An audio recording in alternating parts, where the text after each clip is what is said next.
adjustment level, now you're, what, 8 games into this, are you comfortable? Yeah, 100%.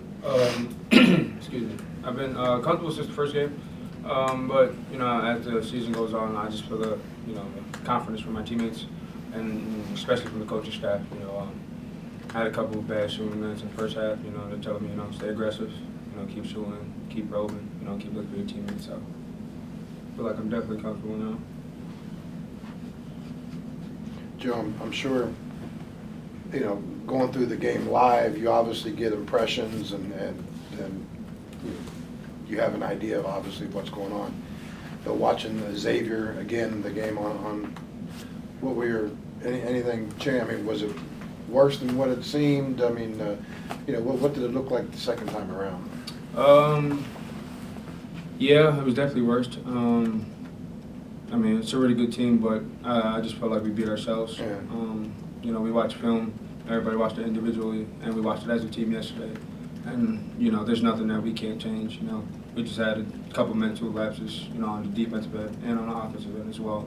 But, it is what it is. It happened already, so, I'm pretty sure the guys flushed it already. So, there's lessons to be learned there, though, right? If you could just kind of talk about, what do you take from? Because obviously, we're not talking about it was a bad performance the whole game. It was like, maybe 5 minutes, 10 minutes. So, what do you take for that? Because you still got like 30 games left. Yeah, 100%. I got together with Eric and Keedy, and I just told them that loss is on us. As the guards, we got to do a better time looking at the clock, time management. Yeah. Getting the ball where it needs to be. Scoring, taking the matter into our own hands. If anything's not going on, we need to go make something happen. So definitely time management and just bringing the team together. I felt like at times, people will get turnovers or, somebody will miss a shot and they'll get down on themselves. And I need to do a better job of going up to them and saying, like next play. Don't worry about that. It happened already.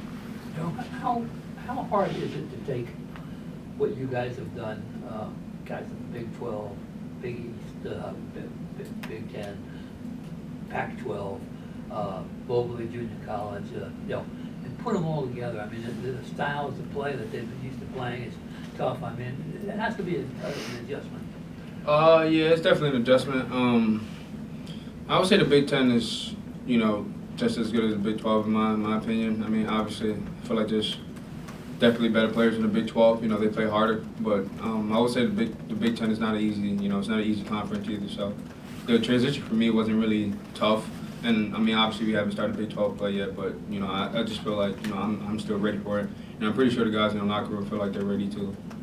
Forget you though. Just as a group. You got the guys from everywhere, and every like West Coast basketball is different than East Coast basketball, and it has to be an effort to put it together into what you want. Yeah, definitely. I tell the guys this all the time. We put our shoes on the same way they put on our shoes, no matter who they are. So you got to beat us in order for us to think that you guys are better than us. So that's just how we play. How would you characterize Big Ten basketball? Different styles. Iowa, you guys played really fast, but a lot of them don't. Mm-hmm. Wisconsin obviously doesn't. So, how would you characterize it? Can you? Because there's so many divergent styles. Yeah, I feel like it just depends on the coach. And it depends on the players you have as well. I feel like some teams play really fast. Like you said, Iowa was a really fast-paced team. Iowa, Illinois. I would say Michigan at times, and then there's teams like Wisconsin, Nebraska wants to play in like the 40s, the 50s. So, I just feel like it depends on the coach and the players you have. Do you have one you like better than another? I'd imagine point guards likes to go fast. Yeah, 100%. But the thing is, as I grew, I see why teams play slow. I see why it helps with the pace of the game for the team who wants to play slow, and it takes away the other team, trying to run and do other things like that when you're, scoring at your own pace. Joe, going back to you talking about how you talked with Eric and Keedy after the game, saying the loss was kind of on you guys, do you think kind of taking that accountability is able to prevent guys from pointing fingers, especially when things were going your way for first half and then kind of just fell away late? Yeah, definitely. I'm always the guy to take the blame, no matter what it is. You know, I always take the blame, and I'll take what comes with it. I mean, I've always been like that since I was a young kid. I did it with my siblings. I will always take the blame, so that's just who I am, you know. And I feel like it's just way too early to start pointing fingers at each other at all, just to point fingers, you know.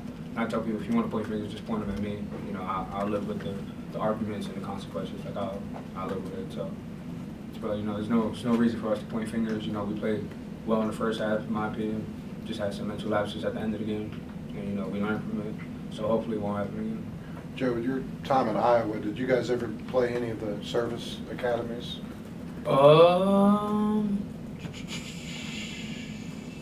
We did not. Okay.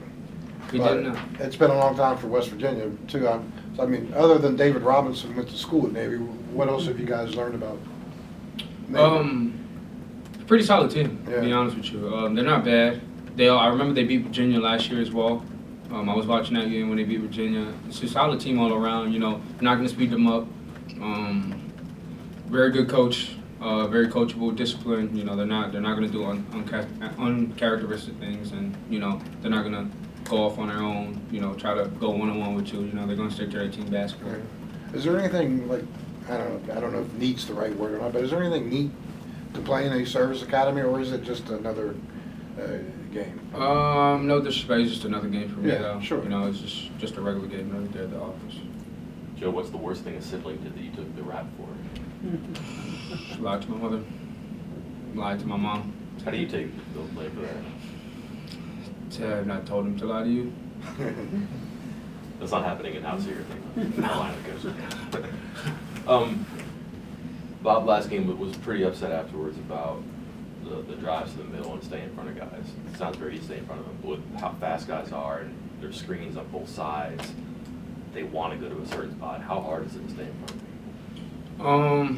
You know, it's difficult. You know, I mean, like everything in basketball is difficult on the defensive side. To be honest, it's just a matter if you want to do it or you don't. You know, and I tell guys that all the time. So like, it's not easy. You know, coach is not telling you this because it's easy. You know, if it was easy, everybody would do it. So, you know, it's just a matter of if you want to guard this guy, if you want to stop this guy. Joe, you're coming off the bench, but you're playing more minutes than you ever have in your career. How do you describe your role in the team? I think I have a very important role in this team. I was talking to my brother too about that, and he was just telling me, you know, I have to play well in order for us to win. You know, and you know, I see that's just the truth. You know, I need to play well every game, whether it's passing, scoring, stopping somebody at the end of the game. You know, I have to play well in order for us to win. So I feel like my role on this team is really big. You know, I feel like I'm a glue guy. You know, I just feel like, you know, he can put me in spots where, you know, they really need me to, you know, excel at it. On that note, though, if say you're not playing well early on, and how do you not press and try and do too much that then negatively affects the team for the rest of the game? I always stay positive no matter what. You'll never see me pout, sulk, you know, anything on the court, you know, no matter what it is. You know, maybe I'll talk to the ref a little bit, which I shouldn't do that, but you know, you rarely see me, you know, pout, sulk, or anything like that. You know, I just try to stay positive, because the more positive you think, you know, just the better the game will be. Joe, I was asking Coach, obviously and like Bob was saying, there's so many different guys coming in. And I'm kind of wondering, there's a big difference between like off the court chemistry, guys getting along, and on the court chemistry. And I'm kind of wondering, the on the court chemistry, like if it's a step ladder, like where are you guys at in terms of reaching that on-court stuff? I mean, there's definitely room for improvement. We definitely improved, I believe, since the summertime. Obviously, we're still not there yet. And I'm glad we're taking these losses now. Yeah. You know, rather take these losses and, you know, learn from it now than, you know, in March. So I feel like there's definitely, you know, room for improvement. But I feel like we're getting better every day. You know, I always tell people, you know, at some point, you know, you're going to need help in the game. You know, so if you help me, then at some point I know you're going to need help and I'm going to help you. Yeah. So that's just my logic behind everything. Joe, thank you. Yep. One more